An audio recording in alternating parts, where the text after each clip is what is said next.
పులిహోరకి కావాల్సిన పదార్థాలు. ఎమర్జెన్సీగా పులిహోర తయారు చేసుకోవాలంటే ఇలా ఈ విధంగా తయారు చేసుకోవాలి. కొంచెం జీలకర్ర, 1 స్పూన్ జీలకర్ర, 1 స్పూన్ ఆవాలు, 1 స్పూను పచ్చెనపప్పు, 1 స్పూను మినపప్పు, ఒక 5 పచ్చిమిరపకాయలు, 4 కరివేపాకు రుబ్బలు, ఒక 4 ఎండుమిరపకాయలు, కొంచెం మెంతులు.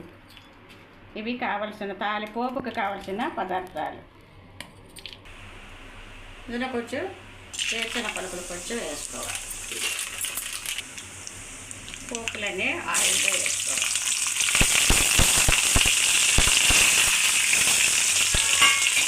తగినంత సాల్ట్ వేసుకోవాలి.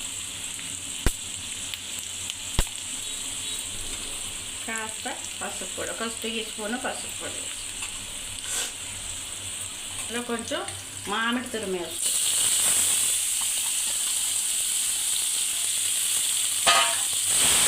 వార్చిన అన్నము ఇలాగ ఒక ప్లేట్లో చల్లారి పెట్టుకోవాలి.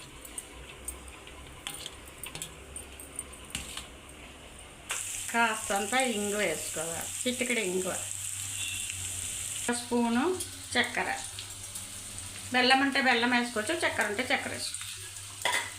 ఇప్పుడు చల్లారి పెట్టిన అన్నంలోనే ఈ పోపు అంతా వేసి కలబెట్టుకోవాలి.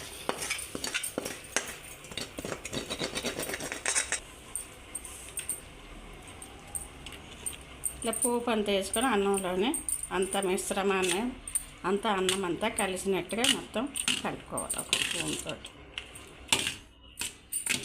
అలాగే మొత్తం కలబెట్టుకుంటే పులిహోర, మామిడికాయ పులిహోర అయిపోయింది.